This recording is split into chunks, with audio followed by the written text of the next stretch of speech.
Halo kerabat reporter Digital Mama ID, Mbak Penny Yuniasri atau Ibu Penny Yuniasri, dengan editornya Saudara Alin Imani yang sudah menghubungi saya via Instagram Indonesian Food Anthropology. Nah, di sini ada wawancara on demand ya, jadi menanyakan lagi nih tentang nasi, karbohidrat, substitusi komoditi, dan kearifan lokal kampung adat. Studi kasusnya diambil dari Cirende. Perkenalkan, saya Repa Kustipia dari Center for Study Indonesian Food Anthropology. Masuk ke pertanyaan, bagaimana sejarah konsumsi nasi di Indonesia? Secara kronologis itu bisa dijelaskan dengan pendekatan antropologi pangan. Antropologi pangan sendiri itu menggabungkan bahasan tentang sejarah, termasuk prasejarah juga, kemudian budaya dan sosial ekonomi masyarakatnya pada suatu negara atau pada suatu wilayah.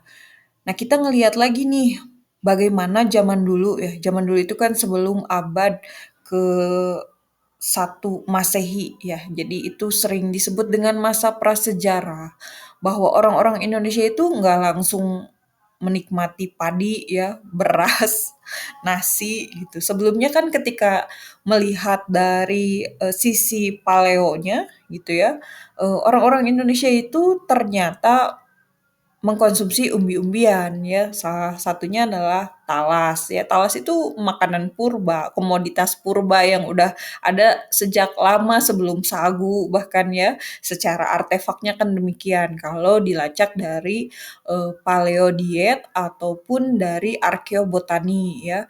Nah, kemudian sebelum padi juga kan ada bahasan tentang padi-padi yang tidak dibudidayakan, yaitu ada tanaman padi liar.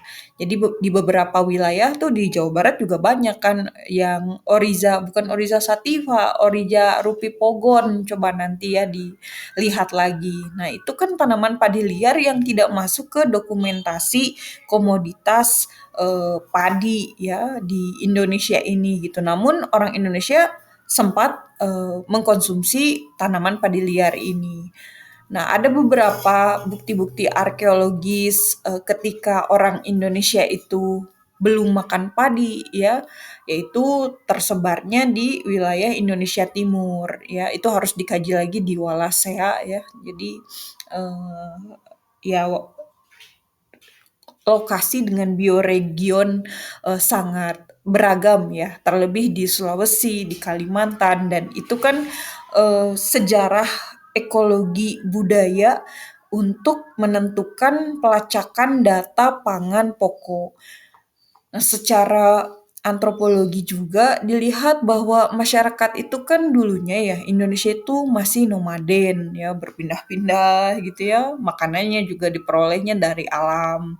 Ya, ada juga bencana ekologis, akhirnya kan terpisah ya, nggak di satu ekosistem atau di ekologi tersebut. Kadang kan berpencar gitu, kadang lempengannya juga kan terpisah gitu ya. Nah, itu juga berpengaruh pada kultural ekologisnya gitu. Makanan diperoleh dari alam dan pangan juga sifatnya memang ke pertanian yang sangat subsisten pada saat itu. Nah, kemudian masuk nih ke sejarahnya, padi itu masuknya dari abad berapa gitu ya ke Indonesia ini. Indonesia terlalu luas, tapi kita langsung menyasar bagaimana migrasi padi atau komoditas padi ini masuk pada sejarah pertanian Indonesia. Ya, di abad ke-1, di abad ke-5 ya, yang terakhir itu kan secara kronologis ya, itu harus orang arkeologi yang berbicara demikian dan sejarawan. Ya, padi itu kan dibudidayakan di beberapa lokasi di Indonesianya. Jadi tidak semua Indonesia menanam padi gitu, tapi lebih ke Sumatera, ke Jawa, dan ke Bali ya. Indonesia Timur belum tuh ya, belum ada jejak-jejak sejarahnya gitu ya. Karena masuknya padi itu kan dari migrasi itu. Migrasi dari imigrasi dan pengaruh imigrasi dari Tiongkok Selatan ya, kemudian dari India itu secara sejarah dokumentatif yang menjelaskan adanya sawah ya di Indonesia ini, kemudian ada pengaruh-pengaruh pertanian subsisten tadi gitu, kemudian nasi itu mulai hadir gitu menggantikan apa tadi umbi-umbian seperti talas, kemudian sagu ya, kalau di Indonesia Timur kan banyak sagu, di Sumatera juga banyak sagu. Nah, nasi itu mulai dikenalkan. Tapi dikenalkannya itu lewat sejarah elitis, kan ya, para petinggi yang makan nasi pada saat itu. Nah, sekarang kan transformasinya jadi terbalik ya, jadi nasi itu untuk bantuan orang-orang atau ya kelompok miskin. Nah, pada bahasan sejarah antropologi pangan itu nasi atau beras itu dinikmatinya oleh kaum-kaum elit ya, makanya di situ disebut dengan karbohidrat elitis ya. Nah, peralihan ke pertanian yang memang memperkenalkan struktur sosial baru ketika kita lihat gitu ya, dari berasnisasi lah, program-program swasembada beras gitu. Petani itu kan jadi suatu kelompok gitu. Nah, kalau ada petani, pasti ada buruh tani. Di atasnya pasti ada penguasa lahan atau penguasa tanah. Disitulah pertanian-pertanian padi mulai berkembang gitu ya. Jadi penghasil beras gitu ya. Kemudian jadi komoditas jual beli. Karena bisa ditukar ya dengan apapun pada saat itu, barter, nah istilahnya.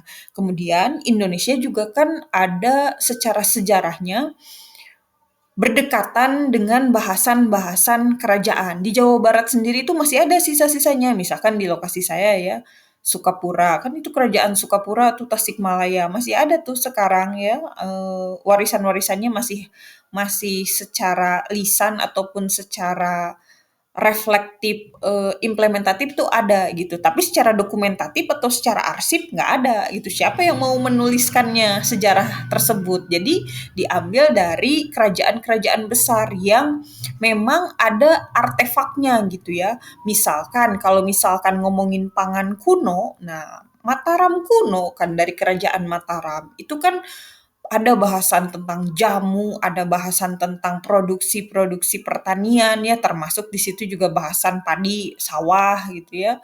Terus ada ladang kan ya, Mataram kuno tuh seperti itu. Majapahit dengan ramuan-ramuan herbalnya ya, Sriwijaya dengan diplomasi politik pangannya. Ya itu kan dari kerajaan-kerajaan Hindu Buddha gitu. Nah, kemudian nasi. Nasi kenapa bisa hadir di zaman kerajaan? Karena waktu itu nasi atau beras itu kan dianggapnya dewa ya, dewa-dewi gitu. Bahkan di Jawa Barat sendiri juga Nyai Pohaci atau Dewi Pohaci. Dewi Sri, Nyai Sri, Nyi Pohaci gitu. Itu kan Dewi Padi. Dewi Padi yang simbolnya itu untuk kesuburan. Itu secara simbolik kalau dalam antropologi pangan itu seperti itu.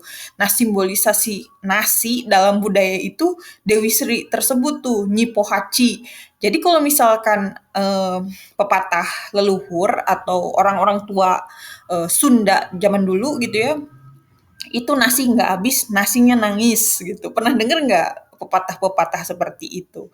Nah itu masih pakai arahan-arahan simbolis ya, bahwa nasi itu ada nyawanya gitu, beras itu ya. Berarti kan itu adalah regenerasi dari Dewi Sri gitu ya, yang mensimbolisasikan itu gitu secara magis kan, magis, tabu, nggak jauh-jauh dari situ bahasannya. Nah, nasi juga sering dikaitkan pada ritual spiritualitas ya. Jadi kurang pas juga kalau nyebut ritual keagamaan ya. Pada saat itu kan agamanya juga secara arsip ya belum terkonfirmasi kamu Hindu, kamu Buddha gitu. Enggak, jadi ritual spiritual, bukan ritual keagamaan. Nah, kalau sekarang kan ada ritual keagamaan ya, bisa tergeser gitu definisinya. Tapi kan kalau dulu ritual spiritual aja gitu. Itu artinya persembahan untuk dewa-dewa. Ya dulu kan masih ada animismenya juga gitu. Dan nasi juga kan kembali lagi ke komoditas elitis tadi gitu. Itu akan menggambarkan status sosial yang tinggi pada zaman kerajaan Hindu dan Buddha pada saat itu. Nah, akhirnya nasi menjadi simbol kekuasaan, kemudian bergeser ke simbol kesakralan ya, disesajen kan banyak tuh beras ya, berapa mangkok tuh disajikan dan ditambah bunga-bunga ya. Nah, itu bagian dari ritus agraria ya, atau ritus agraris secara sosial budaya. Kemudian Islam juga datang ya setelah agama-agama Hindu Buddha kan ya, kerajaan-kerajaannya kan terpengaruh lagi tuh sama migrasi para pedagang ya.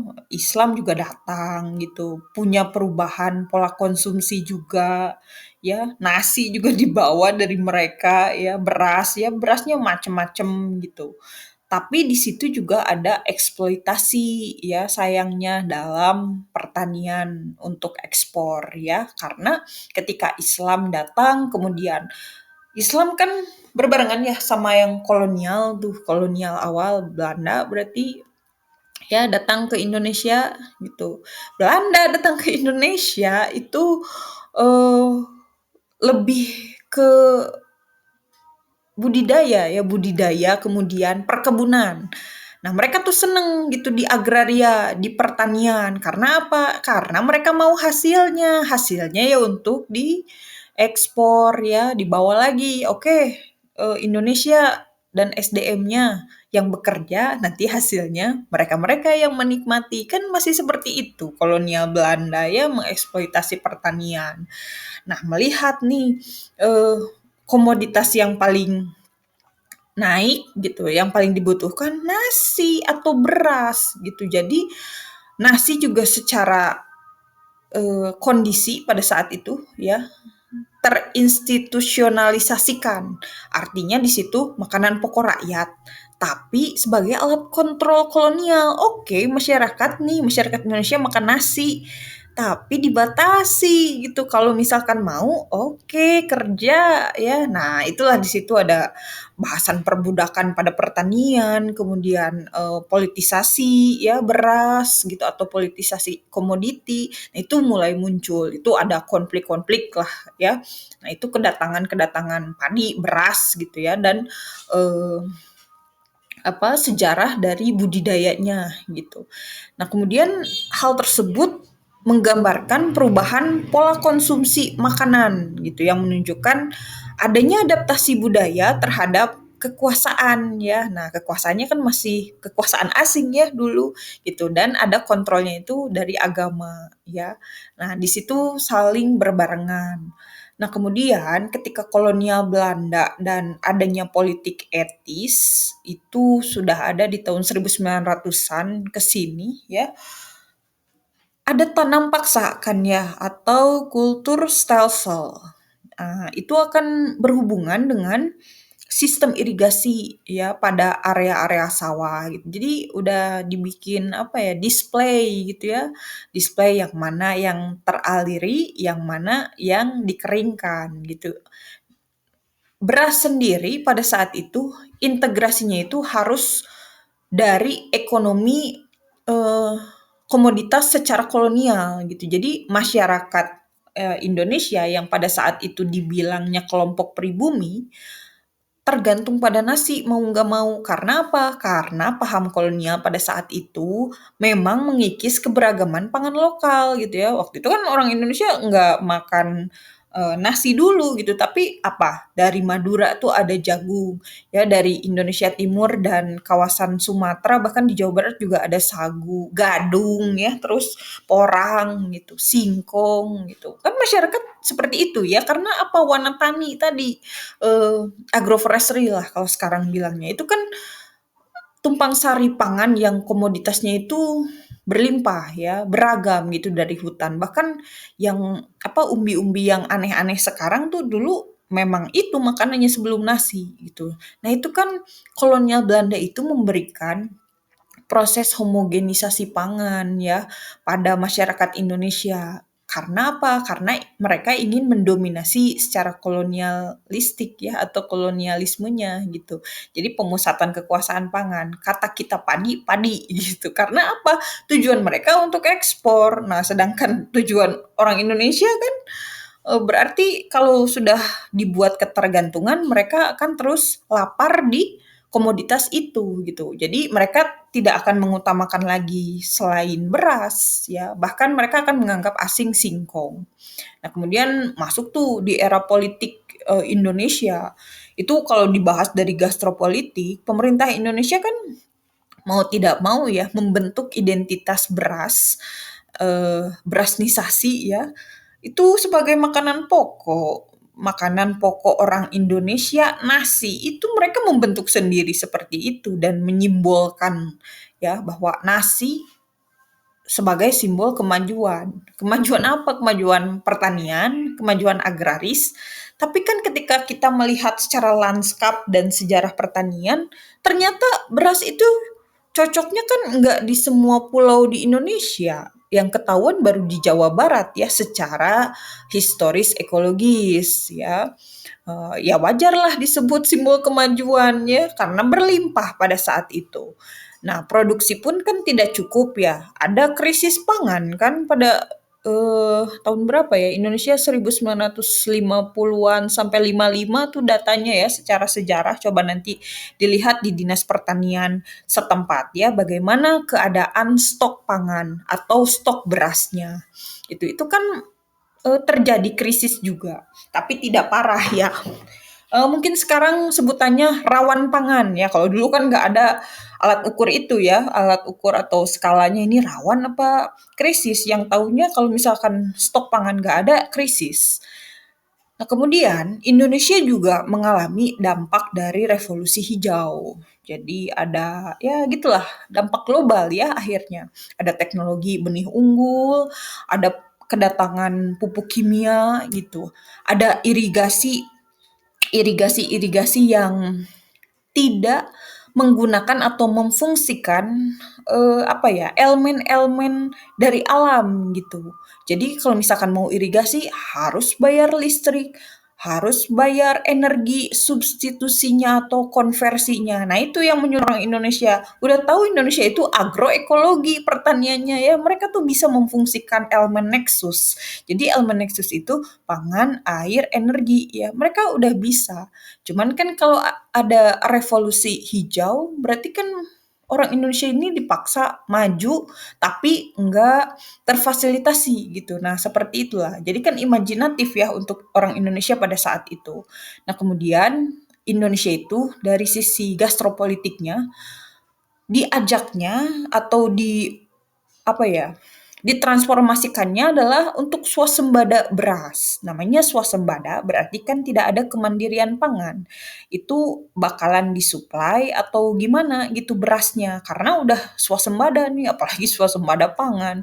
Ngomongin pangan kan gak cuman beras, gak cuman daging ya. Pangan itu banyak tuh, apa kategorinya. Coba dilihat di Undang-Undang Pangan ya. Sekarang udah ganti jadi Undang-Undang Cipta Kerja ya. Tapi saya menyarankan melihat ke yang dokumen definisi Undang-Undang Pangan nomor 18 tahun 2012 itu ada definisi apa itu pangan ya. Jadi nanti bisa didefinisikan lagi tuh yang dimaksud dengan pangan tuh apa aja gitu. Nah, ini kan Indonesia mengalami swasembada beras, artinya tidak ada kemandirian pangan ya. Nasi itu dibuat kategori status sosial dan ciri dari modernitas gitu. Artinya kalau misalkan udah pakai kata modernitas, di situ makanan tradisional akan bergeser, bahkan hilang, bahkan nggak ada gitu, atau jadi lebih kecil ya, baik permintaannya, baik dari kebiasaan menikmati makanan tradisional itu. Nah, negara itu kan membentuk ideologi berasnisasi ya tadi. Kenapa harus berasnisasi? Oh, karena masih mendefinisikan nasi itu bisa mengenyangkan gitu dan kenyang pada saat itu identik dengan definisi apa kesejahteraan gitu dan akhirnya masa-masa secara politis ya ada reformasi hingga sekarang kan ya Jauh sekali ya, 1998 gitu sampai sekarang 2025. Tapi apa yang terjadi sekarang? Digalakan kembali kan diversifikasi pangan ini udah dikasih ideologi berasnisasi tapi pengen kembali lagi. Artinya apa? Di situ nggak cocok ya dari beras-beras ini gitu. Satu lokasi itu wah ternyata berat nih bertani atau budidaya beras gitu karena ekologinya nggak cocok, habitatnya nggak cocok ya, ekosistemnya nggak cocok ya, tidak akan menjadi alternatif, malah jadi pemborosan gitu atau bahkan menyiksa sisi pertaniannya gitu sama sisi budidaya yang terpaksa itu kan akan menimbulkan lagi berbagai kebutuhan. Misalnya ya, kurang air, irigasinya nggak oke, kan nggak bisa diteruskan. Nah, itu merugilah nanti petaninya. Nah, disitulah terjadi transformasi kembali adanya diversifikasi pangan yang mulai sekarang kan dikampanyekan lagi ya pangan lokal, pangan lokal.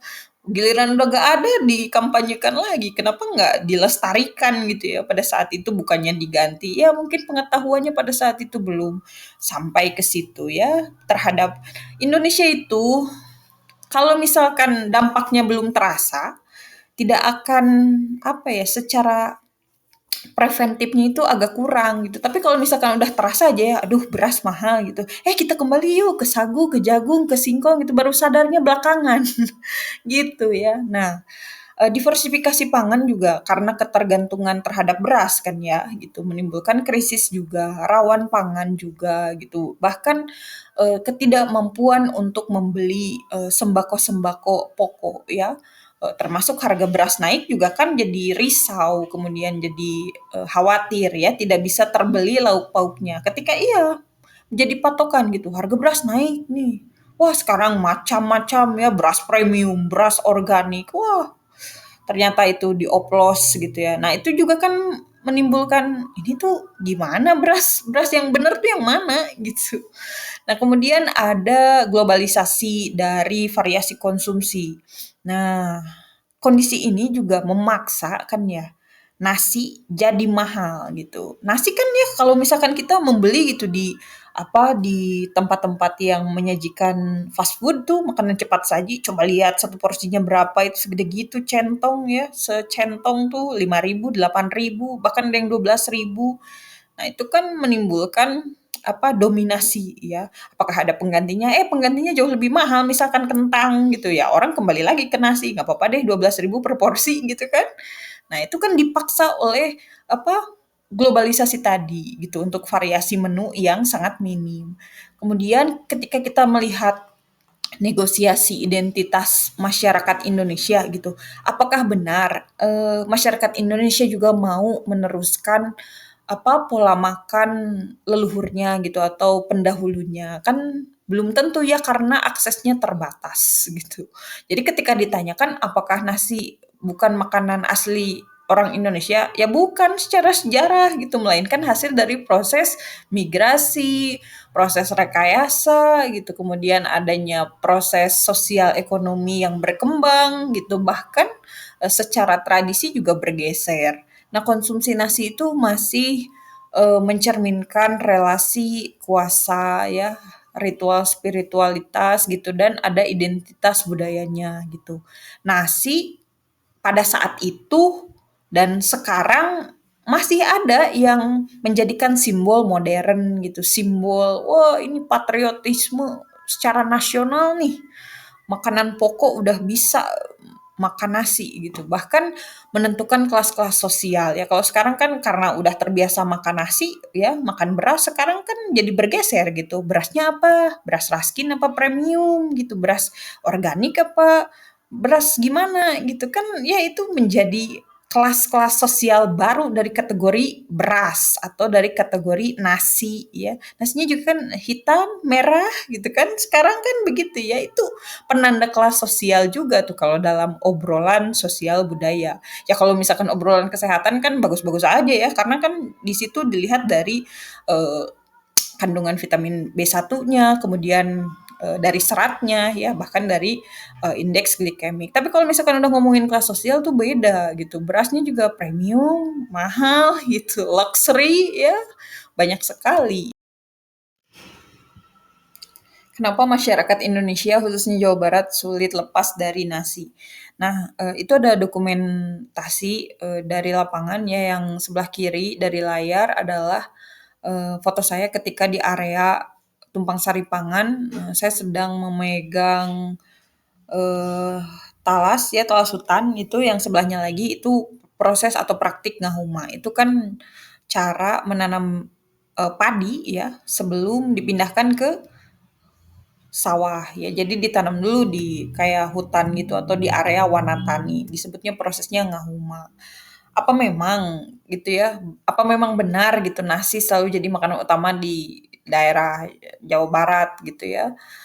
Ya memang secara perspektif ilmiah utamanya bisa jadi iya gitu, tapi ada juga jawaban secara, historisnya itu tidak juga gitu. Secara historis duluan sagu, jagung, talas, ubi, jewawut, keladi bahkan ya itu pangan utama di wilayah-wilayah Jawa Barat juga gitu ya. Bahkan secara merata kan atau secara nasionalnya pada saat itu, bukan nasi juga gitu. Banyak di daerah Indonesia seperti Indonesia Timur itu Papua, Maluku, Sulawesi masih mengkonsumsi pangan non nasi ya secara kultural ekologisnya. Kemudian kita juga harus kilas balik melihat makanan-makanan yang ada gitu ya, atau pangan-pangan, sebelum nasi itu apa, misalkan di Sumatera itu sagu, umbi, ya talas, pisang, kelapa, karena sumbernya ekosistemnya itu dari rawa, dari hutan tropis, kemudian ada, ekosistem pesisir ya. Nah itu kan memungkinkan ya untuk dibudidayakan, bahkan budidaya padi liar. Nah, di Jawa sendiri termasuk Jawa Barat ada ubi, ada talas, ada suweg, ada porang, ada ganyong, iles-iles ya, ada pisang, pisang banyak tuh. Karena apa? Karena ya lanskapnya itu dataran tinggi dan hutan tropis, bahkan area wanataninya lebih besar. Wanatani itu agroforestry. Belum mengenal apa? Padi secara luas pada saat itu. Pangan itu sifatnya tumpang sari atau campuran, sangat apa diversifikasi sekali bahkan. Nah kemudian kalau main lagi ke sebelah sana ada Bali, ada Lombok ya, ada jagungnya juga lokal gitu. Terus ada karbohidrat tuh dari hasil laut, saya lupa namanya apa gitu. Kemudian ada olahan ubi ya, ada talas juga. Karena apa? Lanskapnya lereng gunung dan pesisir. Kemudian Bali dan Lombok juga kan ada hubungan dari agama dan ritus-ritus lokal yang mengaitkan makanan dengan persembahan. Makanya sisi karbohidratnya jauh lebih beragam. Nah, kemudian ada Kalimantan. Kalimantan juga kan ada umbi-umbian ya, hasil hutan gitu, sagu apalagi. Karena mereka dari rawa, dari sungai yang begitu besar ya, panjang kan sungai-sungai di Kalimantan ini. Hutan hujannya juga sangat subur ya, lestari gitu. Ada ini apa kalau dari Kalimantan tuh padinya apa yang di ladang tuh padi gogo ya. Padi gogo itu kan eh, dari pengetahuan masyarakat adat apa suku Dayak ya. Itu representasi apa transformasi kearifan lokal sebetulnya. Nah, kemudian berbicara di Sulawesi juga masih ada sagu gitu ya, talas, singkongnya juga singkong liar, hasil laut, karbohidrat hasil laut ya. Itu juga di daerah pesisir tuh karbohidrat pesisir. Saya tidak tahu nama-namanya ya karena pakai bahasa native gitu. Nanti kalau misalkan saya definisikan ini kayaknya talas deh, padahal sebutan mereka bukan, atau memang spesiesnya berbeda gitu. Nah itu juga harus dilacak kembali ya. Karena di Sulawesi itu ada sungai, ada pantai, ada hutan gitu. Nah itu ada komoditas dari komunitas Bugis, Bugis Makassar ya. Itu kan ada padi ladang gitu sebelum mengenal mengenal apa diversifikasi komoditas karbohidratnya. Kemudian di Nusa Tenggara Timur ada millet, millet itu jewawut ya, sorghum juga, jagung lokal, ubi liar. Karena apa? Di Nusa Tenggara Timur itu kalau padi kan tanahnya tanah kering gitu, padang savana bahkan ya. Jadi tradisinya memang harus di komoditas pangan kering. Jangan sesekali menawarkan padi yang irigasinya harus banyak kan airnya juga tidak ada ya, bahkan sedikit, atau curah hujannya juga jarang gitu. Nah, itu jangan merekomendasikan, "Ayo tanam padi di NTT." Wah, gitu. Kembalikan lagi ke lanskap, yang cocok dengan, ekosistemnya gitu. Tanah kering, padang savana. Nah, itu baru cocok nanti kalau misalkan ditanami sorghum ya di NTT gitu, nggak apa-apa swasembada sorghum, justru lebih cocok itu gitu, dan mereka akan jauh lebih bangga ya ketika ketika panen dari komoditas-komoditas seperti ini, kan pangan lokal mereka demikian. Maluku juga kan ada keladi itu. Karena apa? Di Maluku kan pulau-pulaunya pulau basah ya, pulau basah, ada juga kan area-area endemik tuh, makanya sagunya juga kan berbeda. Kalau yang Maluku ini bukan nggak sama ya sama Indonesia Timur.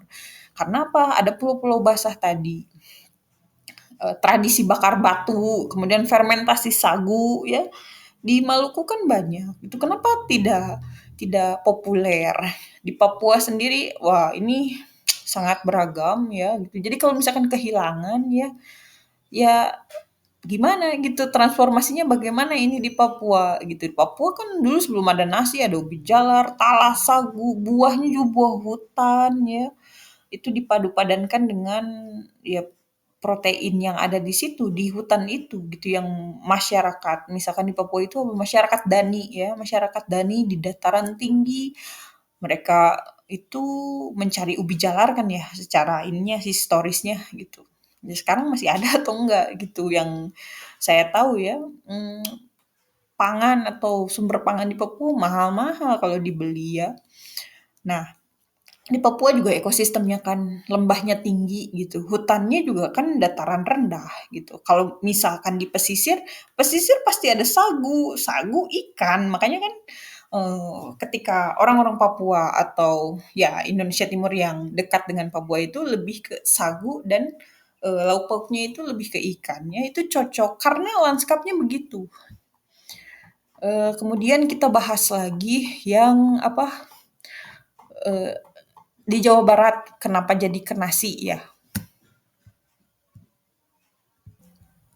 Kita melihat secara walking ethnography ya, etnografi berjalan nih gitu. Jadi hasil field work ya, kemudian embedded food culture lah sedikit dengan perspektif itu. Kenapa masyarakat Indonesia terutama Jawa Barat sulit lepas dari nasi.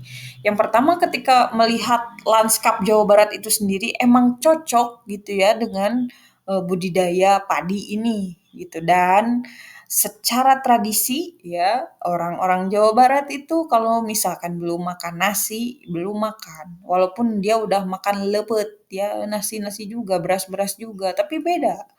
Beda tingkat ininya, kenyang. Jadi di masyarakat Jawa Barat tuh ada level kenyang gitu. Kalau misalkan pagi-pagi masih makan roti, roti sama aja kan ya karbohidrat gitu. Tapi nasi yang utamanya gitu. Nah, masih masih di level itu sistem kenyangnya. Jadi akan berbeda ya dengan masyarakat Eropa ya. Kalau Eropa kan oke lah roti gandum cukup pagi-pagi, udah sama teh, sama kopi gitu ya, sama jus jeruk bahkan, ya udah, selesai. Tapi kalau misalkan orang Sunda, bahkan saya sendiri, pagi-pagi ya, pagi-pagi itu baru makan, katakanlah itu sorabi ya, padahal itu udah karbohidrat ya, dari tepung beras. Tapi tetap aja, belum makan, nanti jam 8 bisa lagi tuh makan nasi ya, nasi goreng kek apa. Nah itu, dari rasa kenyangnya, level rasa kenyangnya itu belum bisa terdefinisikan, pengganti nasi, gitu. Dari pengganti nasi itu belum masuk ke level kenyang. Nah, itu yang harus dipahami secara budaya dan makna sosial ya. Kemudian pengalaman tubuh yang tadi, pengalaman tubuh dan yang embedded food culture ya. Embedded food culture itu lebih kepada habit. Jadi habitnya itu ya makan nasi 3 kali sehari. Itu udah mindset budaya, nggak bisa lagi diganti gitu. Makan nasi itu disebutin makan nasi itu. Selain nasi ya berarti belum kenyang. Balik lagi ya. Nah itu penerimaan dari habit itu kan dibentuk dari persepsi ya. Persepsi datangnya dari mana? Dari terdahulu. Terdahulu dari mana? Dari leluhur ya. Jadi terus diwariskan gitu. Makan dulu, makan nasi katanya gitu. Nggak disebutin gini ya kalau misalkan ada dalam suatu pengasuhan, udah makan kentang belum? Udah makan ubi belum? Gitu. Enggak, udah makan nasi belum? Gitu. Nah, itu nggak bisa dirubah kecuali generasi-generasi saat ini yang mau merubah transisi atau pola makan tersebut ya. Coba deh diganti, susah ya, tidak bisa sehari, 2 hari, setahun, 2 tahun, enggak, itu harus secara komunal, secara pengasuhan juga, harus diaplikasikan, tapi kan tidak semudah itu gitu ya.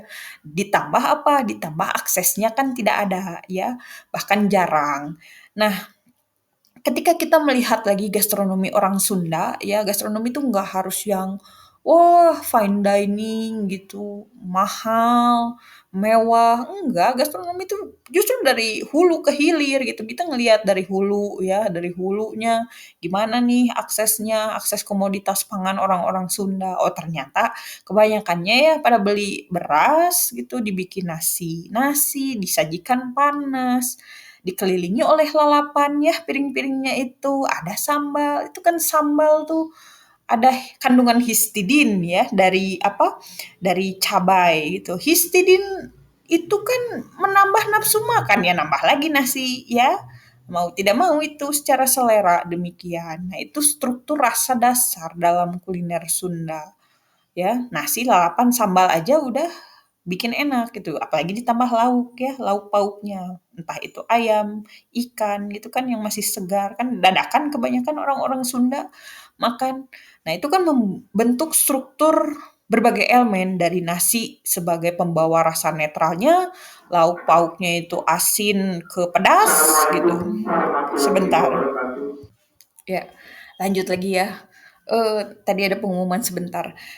Jadi ada elemen-elemen, pembawanya gitu, kayak misalkan sampai lauk pauk ya, lauk pauk itu lebih ke asin pedas gitu, sambal ya, ditambah sambal gitu. Kemudian ada lalapan, mengarah ke rasa pahit, untuk menetralkan ya, kemudian ada bumbu-bumbu dari yang segar ya, karena kan dadakan ya berarti kan bumbunya juga ya, harus diseimbangkan. Kalau misalkan ngomongin gastronomi lokal, di situ juga ada food pairing atau penyeimbang rasa ya, atau ketepatan dari, racikan gitu. Nah, kita ngelihat lagi hubungan makanan dengan simbolisme kekuasaan ya, terus apalagi kalau antropologi itu struktur sosial. Nasi, secara kekuasaan itu kan makanan orang maju ya, atau makanan bangsa ya, itu dia food nation tuh. Food nation dari Indonesia ya, kemudian dari Thailand, selalu aja beras. Ya, padahal itu hasil pengaruh ya, pengaruh pendatang atau pengaruh migrasi. Berarti kalau misalkan nggak makan nasi, nggak naik kelas sosialnya gitu, disebut miskin. Jadi kalau misalkan orang makan, singkong tuh, "Oh miskin miskin." Nah masih ada bulian sosial ya. Kemudian secara gastropolitik juga kan, dipaksa jadi swasembada beras dan identitas makanan nasional ya. Kemudian distribusi pangannya kan Indonesia ada Bulog ya, ada Raskin tuh, itu beras semua itu. Itu yang membentuk ketergantungan sistemik ya. Coba lihat sekarang bansos isinya apa, ada berasnya nggak gitu. Kan ada beras Raskin, beras miskin gitu. Kemudian ada homogenisasi yang terpaksa secara konsumtif tuh jadi kayak gitu. Dari semua elemen, di sekolah disediakannya, kan aksesnya nasi ya, kemudian iklan, terus apalagi tuh media ya, itu juga membawa kultur atau menambah, budaya, "Oh nggak apa-apa nasi emang emang wajar kok," gitu, "emang makanan nasional, makanan lokal," gitu, apalagi. Nah, faktor ekologis dan ekonomi di Jawa Barat juga cocok untuk, budidaya beras ya, karena ada sawah kan ya, curah hujan juga cocok, irigasi juga pakainya terasering dan, apa, irigasi yang tidak terlalu mahal ya, agroekologi kan awalnya gitu. Kemudian ada, kampung-kampung adat ya, jadi itu akan menambah apa, keberlimpahannya atau kelebihan lah. Oke untuk budidaya beras malah Jawa Barat nggak usah khawatir gitu kan ya. Nah, padi mudah dibudidayakan juga secara turun-temurun gitu. Untuk kelompok di pedesaan yang masih desa banget kan mereka nggak mau tuh berganti ya komoditasnya, emang udah cocok beras gitu dan apa, di situ diselipkan, pengetahuan lokal dalam mengurusi apa, sawah gitu. Jadi nggak ada kursusnya, mereka belajar sendiri dari budaya dan dari tradisi. Tradisi disuruh biasanya gantiin ibunya atau gantiin bapaknya gitu ya. Got ngeramet gitu kan. Nah, itu adalah instruksi secara kultural ya. Kemudian pertanian padi juga menjadi tulang punggung ekonomi desa awalnya. Warisan sosial ekologis. Orang Sunda nggak bisa bertani, itu dipertanyakan tuh kesundaannya masih ada yang kayak gitu. Kesulitan melepaskan nasi, ya bukan sekadar soal rasa sih ya gitu dan kebutuhan biologis, tapi udah kayak fondasi proses sejarah yang panjang yang nggak bisa lagi ditransisikan cepat gitu. Jadi harus pelan-pelan gitu ya. Baik secara strategi ekonomi atau strategi budaya gitu. Karena proses sejarahnya panjang banget kalau di Jawa Barat. Terus ada penanaman makna budaya kan ya. Itu kan sama ritual ya, ritual-ritual pangan. Kemudian ada kondisi sosial politik di Jawa Barat itu masih beras lagi. Dari bantuan-bantuan sosial tuh beras gitu. Nggak ada apa sengaja gitu ya. Nih bantuan sosial isinya singkong, heeh, talas gitu. Nggak ada, udah beras gitu. Berasnya juga udah langsung kan beras miskin gitu, raskin gitu yang banyak dijual kembali ya gitu oleh reseller. Nah, di Jawa Barat, nasi itu bukan hanya makanan atau pangan gitu, tapi udah kayak identitas lah gitu ya. Ada keseimbangan gastronomi dari sisi rasa dan ada itu memori kolektif publik itu nggak bisa dipaksakan, "Ayo ganti ke kentang," gitu. Mana perkebunan kentangnya gitu. Mana lebih murah nggak, kan paling juga gitu ya kalau mau ngajak ribut. Nah, seperti itu kondisi, Jawa Barat yang memang ketergantungan pada nasi atau beras. Ya, selanjutnya bagaimana potensi singkong? Apakah pangan lokal ini sebagai pengganti makanan pokok beras? Dan apa keunggulannya secara kandungan gizi? Kita ngelihat dari studi kasus Cirende. Nah, kebetulan saya pernah ke Cirende ya dan ya melihat aktivitas masyarakatnya. Waktu itu kunjungan dari NHI gitu ya, kalau nggak salah. Saya lupa lagi. Nah, ini dokumentasi-dokumentasi saya di Cirende gitu. Jadi memang secara kultural Cirende itu mensucikan apa, area perkebunan singkongnya. Nah, bisa dilihat ya, itu foto saya tidak menggunakan alas kaki. Jadi ketika kita mau masuk ke area kebun singkongnya Cirende, itu harus buka sepatu ya atau buka sandal gitu. Karena itu area yang mereka anggap bersih gitu ya, mereka anggap ada sisi magisnya gitu. Nah, itu kan tidak akan merusak lingkungan ya gitu dan kita juga jadi menghargai apa, pengetahuan lokal, kemudian tradisi mereka gitu, mau nggak mau kan dilepas tuh, bahkan banyak orang luar negeri juga kan waktu itu datang itu, mau nggak mau dilepas tuh sepatunya gitu dan, kultur menikmati apa, nasi singkong ini, mereka padu padankan dengan lauk pauk yang akan mereka santap gitu. Jadi food pairing-nya udah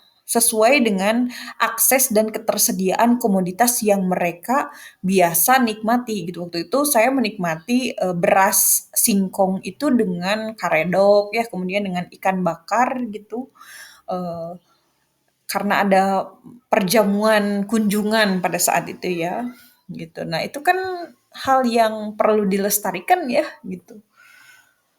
Ketika melihat apa kasus kampung adat Cirende di Cimahi gitu, yang memang konsisten mengkonsumsi singkong atau beras singkong ini ya, rasi sebagai makanan pokok. Itulah contoh kemandirian pangan lokal yang sudah sangat berharga bagi mereka gitu. Namun bagaimana kita mengikutinya kan harus mengikuti lanskap dan kebiasaan orang-orang Cirende kalau mau diimplementasikan. ketika melihat potensi singkong sebagai pengganti nasi, ya memang dahulunya juga sebelum nasi kita makan singkong gitu orang Indonesia ya dari berbagai penyebaran wilayahnya gitu. Kenapa singkong? Singkong itu kan punya ketahanan terhadap cuaca ya. Kalau disebut dengan tanaman tahan iklim ya singkong gitu. Singkong bisa tumbuh di tanah yang marginal lah kita sebutnya gitu atau tanah-tanah kering. Saat kekeringan mereka tidak akan menjadi apa hilang ataupun jadi rusak ya karena mereka cukup tidak ketergantungan pada pupuk buatan gitu. Kemudian dari produksinya juga kan ketika kita mau menanam singkong, katakanlah itu 1 hektar ya, ini harus hitungan orang Sunda ya, 1 hektar gitu. Berarti kan akan menghasilkan berapa nih? 20 ton singkong ya. Kalau misalkan tidak terlalu rapat gitu ya dalam apa dalam budidayanya gitu kan ada beberapa metode ya dalam dalam penyebaran-penyebaran kayak gitu. Nah, itu tergantung lokasinya. Biasanya dalam 1 hektar itu diperkirakan bisa 19 atau 20 ton. Bahkan kalau misalkan lahannya nggak terlalu banyak apa yang nanjak gitu ya, nggak terlalu banyak ranjaunya gitu di area bisa 30 ton ya. Nah, itu kan kurang subur gimana gitu dari 1 hektar bisa segitu. Nah, masalahnya kedaulatan lahan. Siapa yang punya tanah 1 hektar sekarang orang Sunda dari satu orang Sunda aja. Itu kan udah pada dibangun jadi rumah ya, jadi perum gitu. Jadi tidak akan ke situ imajinasinya atau goals-nya gitu. Nah, bagaimana dengan hal-hal fleksibilitas dari komoditas singkong ini? Ya, beras singkong bisa diolah macam-macam kan ya, tapi apakah masyarakat kita juga permintaannya seperti misalkan mokaf kan itu tepung singkong gitu, terus gaplek. Nah, sisi modernnya apa? Gaplek bisa bisa bertahan berapa lama? Tape, tape kayak gimana gitu kebutuhan masyarakat untuk pengembangan ekonomi atau kebutuhan kesehariannya, tiwul yang kayak gitu-gitu ya, dan tepung-tepungan lain dari singkong selain mokaf tadi gitu. Kemudian secara ekologis bukan agronomi apa antropologi ekologi singkong itu kan emisi karbonnya rendah gitu. Jadi ketika seseorang atau satu kelompok katakanlah orang Sunda ya kelompok Sunda zaman bahula gitu tapi masih ada turunannya yang mau budidaya singkong itu relatif lebih ramah lingkungan dibanding padi sawah. Ya, padi sawah itu kan, wah kalau misalkan habis panen tuh sampahnya, ya limbahnya, limbahnya itu banyak. Ya kalau singkong mah cabut udah, daunnya bisa masak lagi ya atau diolah lagi. Kan sekarang ada rendang daun singkong ya, banyak lah gitu. Nah, dari sisi kandungan gizi, ya otomatis karbohidratnya singkong ini tinggi ya dan bisa dikombinasikan dengan lauk lain ya. Jadi kalau misalkan terbiasa makan nasi dengan ayam bakar gitu ya, bisa digantilah dengan, singkong kukus ya atau singkong goreng itu kan itu adalah substitusi yang tidak terbiasa ya, tapi kan bisa jadi alternatif, cuman nggak terlaksana terus. Tapi ada tantangan realistis nih di tahun 2025 ketika kita mau, eee mengkampanyekan diversifikasi pangan ya atau mengganti, "Ayo beras jadi singkong," gitu. Kita lihat dulu konversi lahan pertanian di daerah Jawa Barat itu sangat besar-besaran ya. Jadi, nggak cuma Jawa Barat ya, di daerah saya aja di Tasikmalaya terhadap konversi lahan yang beralih fungsi menjadi perumahan. Perumahan sekarang udah masuk kabupaten ya, jadi di kabupaten juga banyak perumahan-perumahan kecil, klaster-klaster tuh, kredit lagi. Kemudian dibangunnya industri, ada yang ke agribisnis gitu, ada yang ke tekstil ya, dan macam-macam itu kan menggantikan fungsi produktif dari lahan pertanian itu sendiri. Bahkan ada yang diganti jadi jalan tol, jalan, lintas kabupaten ya. Nah, itu kan tanaman singkong itu memang bisa jadi solusi ya karena tidak butuh sawah dan irigasi besar. Tapi keadaptifan singkong ini selaras tidak dengan ketersediaan lahan pertaniannya gitu kan harus harus luas juga ya kalau mau menggantikan sawah gitu. Nah, kemudian ada stigma-stigma masyarakat juga apakah sudah beralih nih kalau misalkan nggak makan beras gimana masih lapar nggak gitu atau merasa jadi orang miskin gitu atau merasa jadi nggak gaul gitu atau emang nggak punya uang, kan stigma masyarakat itu seperti itu secara sosial ya, "Kamu kenapa nggak makan nasi? Ah, kamu mah diabetes ya," gitu, "ah, kamu mah hipertensi," gitu. Jadi banyak ya stigma gitu. Nah, itu kan nggak selaras ya sama sama apa, sama anjuran-anjuran mau diganti diversifikasi dan transformasi itu akan butuh tantangan, akan banyak tantangan gitu dan butuh, penguatan juga gitu, baik dari segi esensi atau kampanye pangan lokal gitu. Dan kita ngelihat juga nih dukungan pemerintah itu minim atau maksimal gitu, setidaknya mau optimal ya gitu. Karena singkong kan belum punya subsidi gitu. Jadi kalau misalkan kekeh mau disingkong gitu, gimana nanti distribusi dan harga jualnya itu apakah bisa sestabil beras? Karena tidak ada urgensi subsidi kan kalau kalau singkong ya. Jadi belum belum ke situ gitu dari kerangka atau framework-nya pemerintah, apalagi pemerintah daerah kan ya, aduh itu mengikutin pusat. Ya gimana pusatnya gitu, apakah pusat mengerti sampai ke, sini gitu ya, sampai ke hilirisasi benerannya nih dari hulu gitu. Nah, kemudian dari singkong juga belum banyak industri olahan massal, jadi ragi instan tuh masih sedikit, kemudian tepung kayak apa nih yang kemarin mokap ya, mokap itu masih lebih mahal daripada terigu. Jadi orang tidak akan memilih mokaf ini walaupun sehat ya, masih mahal. Jadi ya konsumen Indonesia ini lebih ke harga gitu, harga lebih dikit balik lagi lah ke yang awal gitu, masih masih seperti itu. Nah, sedangkan kampung adat Cirende bisa menunjukkan bahwa makan bukan soal kenyang aja nih, tapi punya nilai budaya dan punya, bukti kemandirian, singkong atau kemandirian, pangannya ya, ya kan pada akhirnya juga pangan, itu lebih lebih bisa mendominasi gitu dari yang singkong ini. Dan rasi itu bukan pangan alternatif, mereka udah menjadikannya pangan pokok kan ya, gitu. Secara sadar gitu. Jadi ecological consciousness-nya bagus nih orang-orang Cirende ya gitu kalau misalkan masih kampung adat tuh masih ada filosofinya gitu. Walaupun modernitas itu wah sangat sangat menjadi tekanan yang tidak bisa terlewatkan begitu saja ya gitu. Nah, itulah contoh dari Cirende yang memang mereka punya resistensi tersendiri gitu, punya lokalitas yang begitu kuat sehingga bisa bertahan bahkan lestari gitu.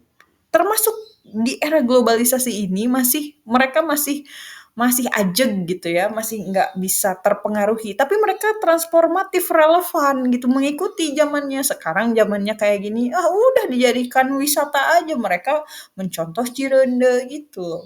Jadi keren lah ya untuk, edukasi publiknya gitu dari Cirende ini.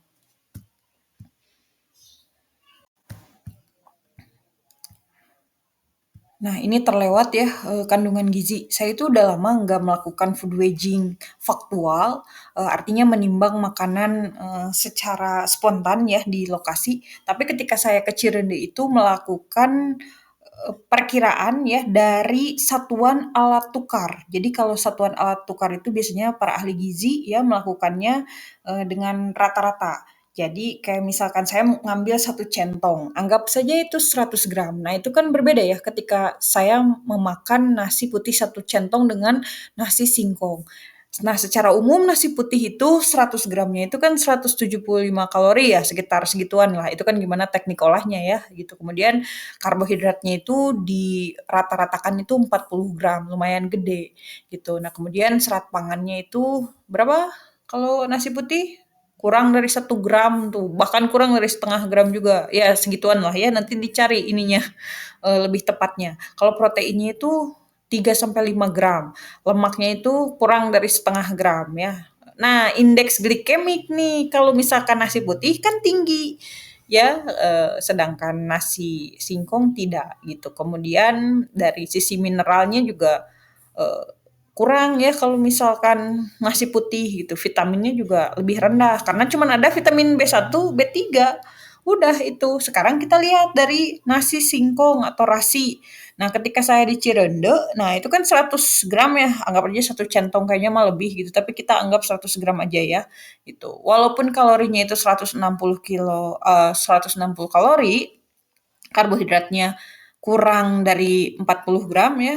Waktu itu berapa ya? 35 sampai 38 gram ada mungkin ya, gitu. Nah, kemudian dari serat pangannya jauh lebih tinggi kalau misalkan apa nasi singkong ini diperkirakan itu 1,8 gram sampai 2,4 ya, tergantung ini apa dia mengolahnya itu seperti apa gitu ya dari nasi singkong. Kan ada yang versi ditanak gitu ya, ada versi yang pakai magicom gitu, ada yang versi-versi lain lah, itu tergantung teknik olah, seseorang dalam, menyajikan makanan gitu. Kemudian dari sisi protein, proteinnya memang lebih rendah, lemak juga, lebih ini ya, lebih stabil gitu atau lebih rendah. Indeks glikemiknya nasi singkong itu kan lebih rendah gitu, tapi vitaminnya itu cukup tinggi. Kalau misalkan di nasi putih cuma ada B1, B3, kalau di yang nasi singkong ini rasi ada vitamin C ya, kemudian B1, B6, B kompleks malah gitu. Nah, itu kan lebih lebih apa ya, lebih variatif gitu. Dan mineralnya juga kan terdeteksi ya, ada zat besi itu, ada fosfor, ada kalsium, jadi lebih unggul ya kalau rasi ini atau nasi singkong ini secara serat dia lebih tinggi ya. Serat tinggi itu kan untuk gastrointestinal atau alat pencernaan itu kan baik untuk pencernaan ya. Dia juga berfungsi dia. Maksud saya nasi singkong ini juga berfungsi untuk kontrol gula darah ya. Tadi saya membahas indeks glikemik yang lebih rendah. Itu kan cocok ya untuk menjaga gula darah. Biasanya apa disarankan untuk yang penderita diabetes ya. Itu akan sangat cocok ya dari sisi asupan konsumsinya. Kemudian vitamin C itu kan tidak dimiliki nasi ya, tapi dimiliki oleh karbohidrat dari singkong ini. Nah, ketika melihat dari antropologi gizi dan pangan, ada potensi pencegahan konstipasi ya dari komoditas ini, memberi rasa kenyang lebih lama. Kenapa rasi atau nasi singkong itu bisa beradaptasi secara kandungan gizi lokal ya dari pangan lokal ini? Karena pertama dari sumber karbohidratnya sudah memenuhi syarat gitu, kemudian bisa ditanam di yang area-area marginal atau area yang kering ya atau kurang air gitu.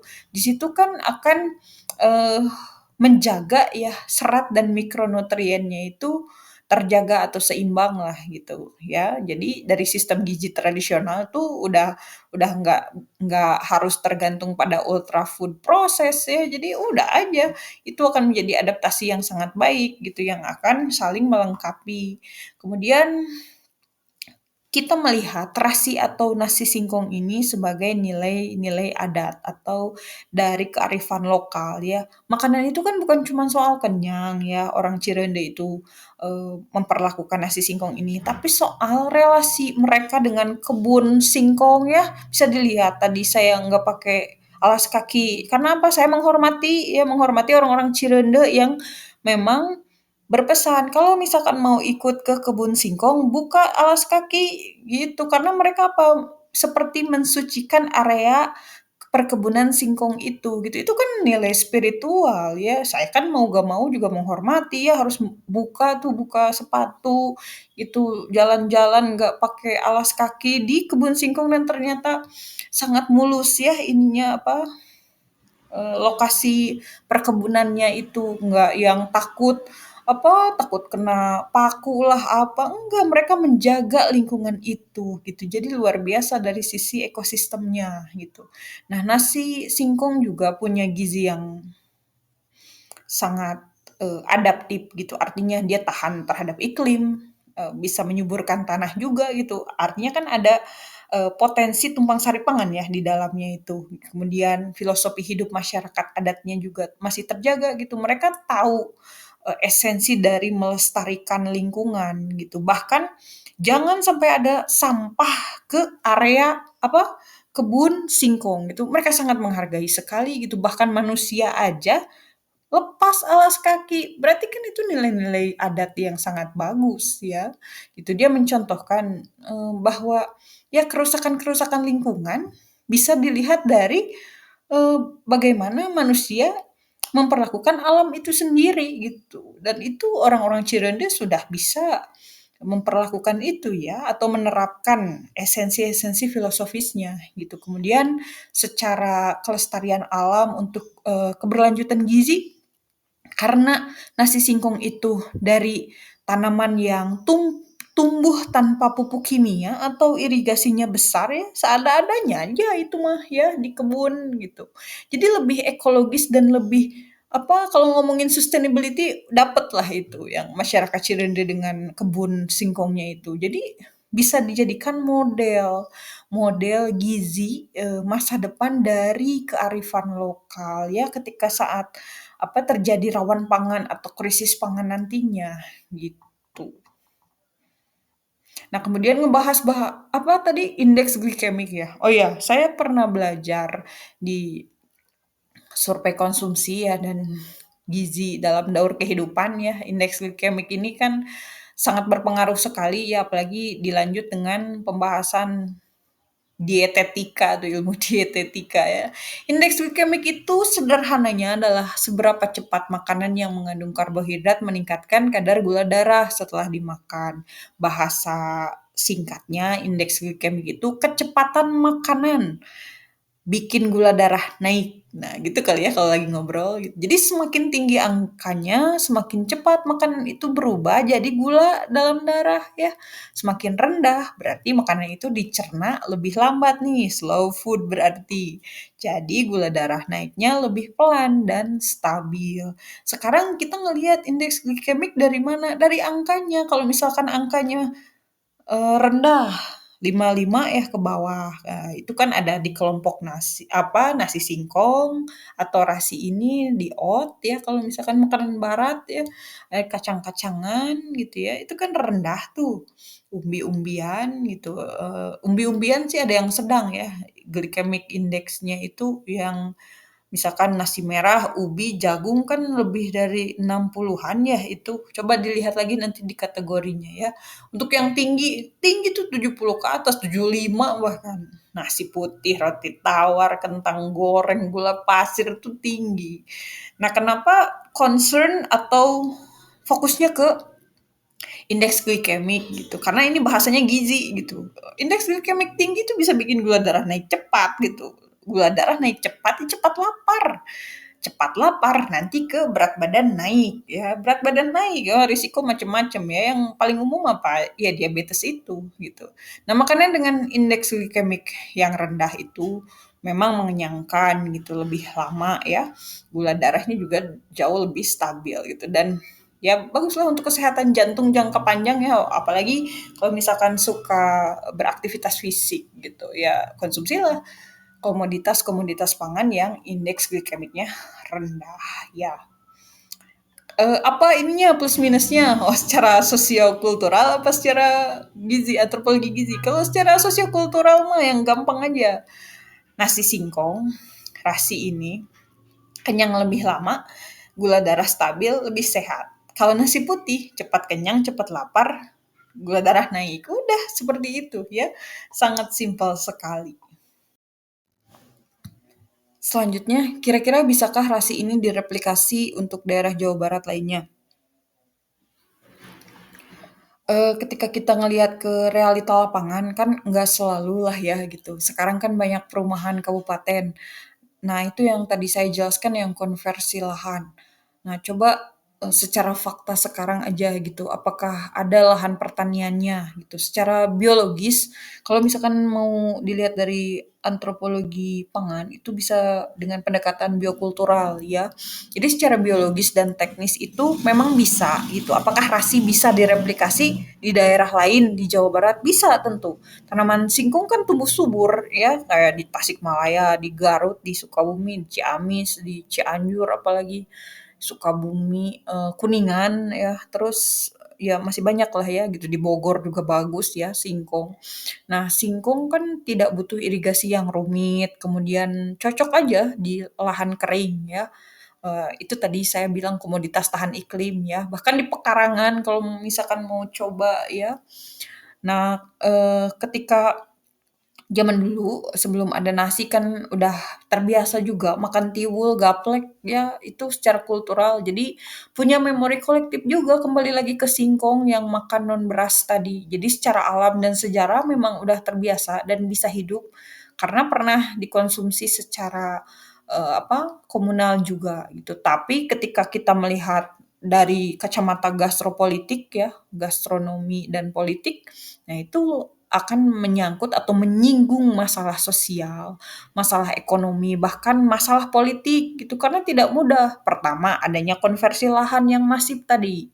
Gitu ya, bisa dilihat dari foto saya ya, ini banyakan yang kering gitu, udah terkonversi itu di dekat proyek strategis nasional kan. Asalnya warna tani ya. Sekarang sudah seperti itu. Jadi mau ditanam singkong juga bagaimana gitu. Nah, itulah konversi lahan yang sangat masif sekarang ya. Artinya ruang untuk menanam singkong dalam skala komunitas itu makin menyempit. Katakanlah tadi saya bilang 1 hektar. 1 hektar itu bisa 20 sampai 30 ton kalau misalkan lestari, subur dan ada SDM-nya yang mau berbudidaya ya. Kemudian kita tidak usah aneh dengan fenomena krisis petani muda atau tidak adanya regenerasi petani gitu ya. Anak muda sekarang di desa tuh udah ngonten, nggak mau bertani. Jadi adapun hal fenomena demikian ya, nyari-nyari koin dari apa tuh, dari media sosial pro gitu. Kemudian dia bikin konten ala kadarnya gitu yang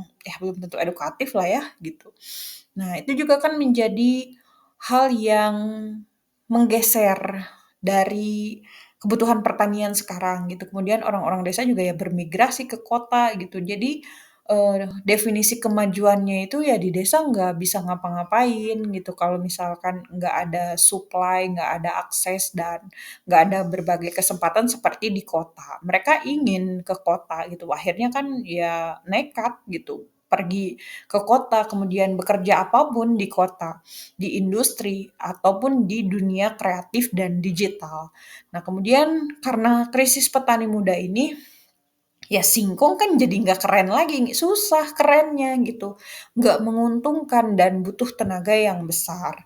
Jadi siapa yang bakalan siap menanam, mengolah singkong? Karena kan cukup lama ya panennya gitu dari singkong ini. Nah, sedangkan permintaan kan tiap hari gitu untuk kebutuhan makan.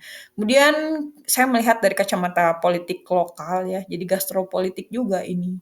Pemerintah kabupaten atau kota itu masih mengikuti atau menunggu, politik-politik pusat yang entah di mana pusatnya ya, gitu. Jadi kan ya kalau di desa mah adanya juga dinas gitu, dinas pertanian, dinas ketahanan pangan, gitu. Sedangkan mereka mereka diatur dari yang kebijakan-kebijakan yang di atas mereka gitu ya, dari sisi politiknya, strukturalismenya, seperti itu.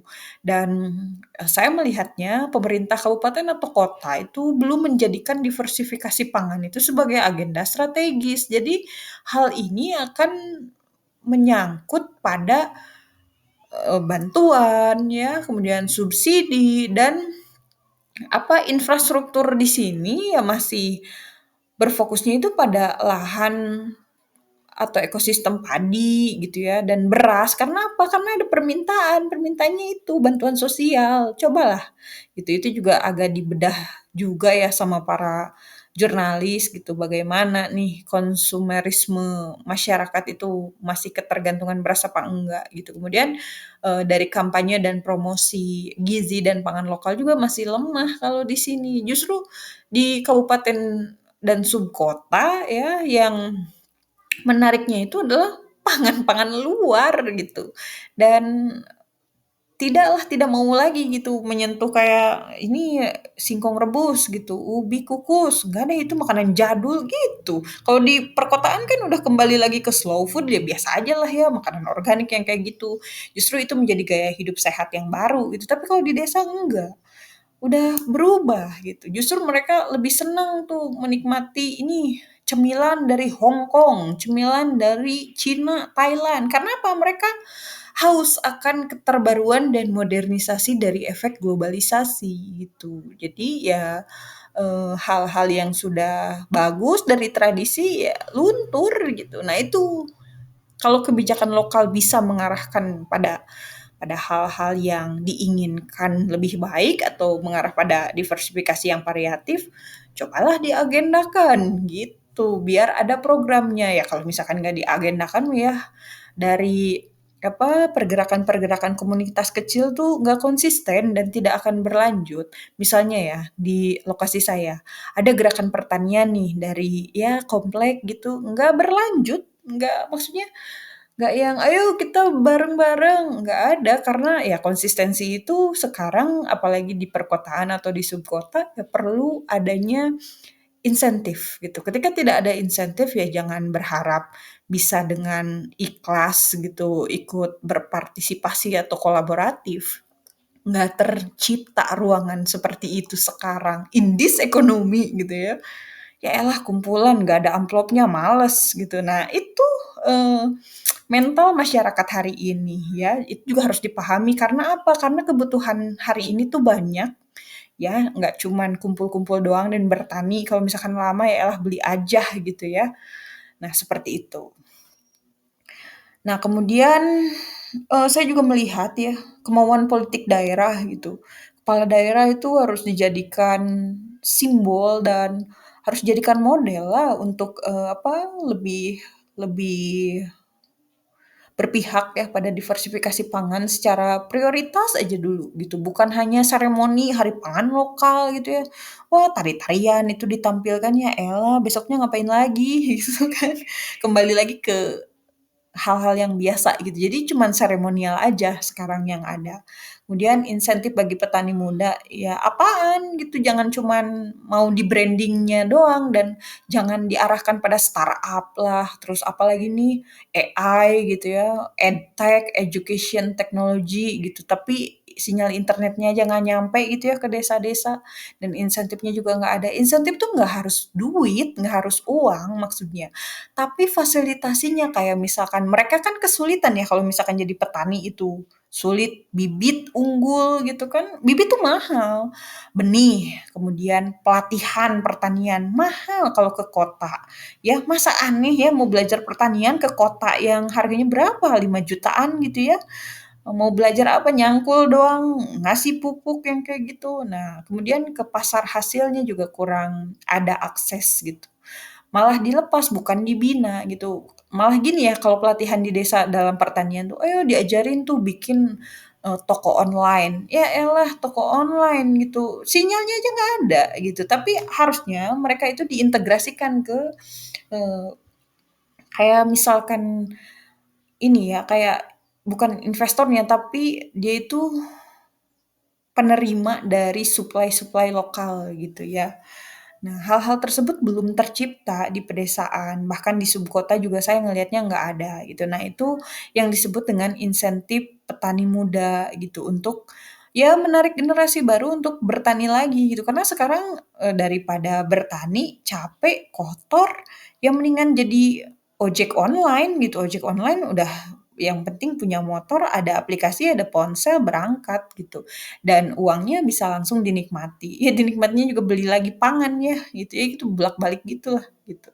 Tapi sektor hulunya nggak pernah dijaga gitu, nggak pernah dilestarikan, bahkan nggak pernah didukung. Nah kemudian ada pemanfaatan lahan, kering atau kita nyebutnya, dalam antropologi ekologi itu lahan-lahan marginal ya, artinya lahan-lahan terlewatkan lah kayak gitu, maksudnya nggak secara standar tuh subur atau lestari gitu ya, tapi dia punya potensi gitu ketika ditanami komoditas. Nah itu kan fokusnya masih fokus yang beras aja gitu. Jadi dimaksimalkan dan diusahakan tuh beras gitu, bukan fokus menanam tumpang sari pangan gitu ya, dalam integrasinya gitu, atau dibuatkan hutan rakyat atau social forestry, enggak lah ini mah. Bahkan pekarangan-pekarangan masyarakat juga kan terbengkalai, padahal kalau misalkan ada agendanya, agenda atau programnya ya, pekarangan gitu, orang-orang tidak akan kelaparan lagi, bahkan ya udah bisa saling berbagi. Karena apa? Karena itu tadi insentifnya itu jelas. Nah, ini juga jadi berhubungan ya sama kampanye, sama apa ya, bukan kampanye, promosi ya kalau di desa mah masih masih disebutnya promosi gitu, penyuluhan ya, sosialisasi gitu, edukasi publik. Jadi edukasi publik juga bisa lewat media, kan sekarang orang-orang desa atau subkota juga kan pada punya HP cerdas ya, HP pintar tuh, smartphone, tapi kan belum menjamin usernya itu smart atau smart user ya. Jadi edukasi publik harus dibanyakin kayak artikel-artikel kayak pangan lokal, kembali lagi ke kearifan lokal, kemudian, kita menanam kembali yang kayak gitu-gitu. Jangan yang disuguhkannya itu yang hits, kemudian yang tren tapi nggak ada esensinya sama sekali. Karena mereka itu melihat dan menyerap informasi itu sekarang dari media sosial. Nah, saya juga berterima kasih ya ke reporter-reporter dan editor. Oh iya, sedikit terganggu tadi ada pengumuman dulu. Jadi, tentang kampanye gizi dan promosi gizi yang masih di desa itu masih mengandalkan sosialisasi gitu ya, hal-hal komunal, informatif, partisipatif, kolaboratif lah gitu. Jadi edukasi publik juga bisa lewat media-media gitu, bahkan media sosial ya. Sekarang orang desa juga ngelihatnya kayak gitu dan bikinlah konten-konten yang memang mengarah pada, promosi-promosi pangan lokal ya. Jadi kembali lagi gitu ke kearifan lokalnya gitu, karena mereka juga yang di kota, eee, masih ada akar etnisnya kan gitu, jadi dikembalikan lagi. Jadi saya berterima kasih juga ini ke Digital Mama ID ya, dan reporter dan editornya sudah menghubungi saya dan menanyakan tentang RASI, studi kasus, Cirende gitu yang memperluas apa, pengetahuan-pengetahuan ini gitu, harus tersampaikan lah ya gitu dengan caranya masing-masing gitu. Ini kan dengan cara membuat artikel ya, bahkan membuat konten-konten yang jauh lebih menarik dan bisa tersampaikan. Segitu, jawaban dari saya, dari wawancara ini. Terima kasih banyak.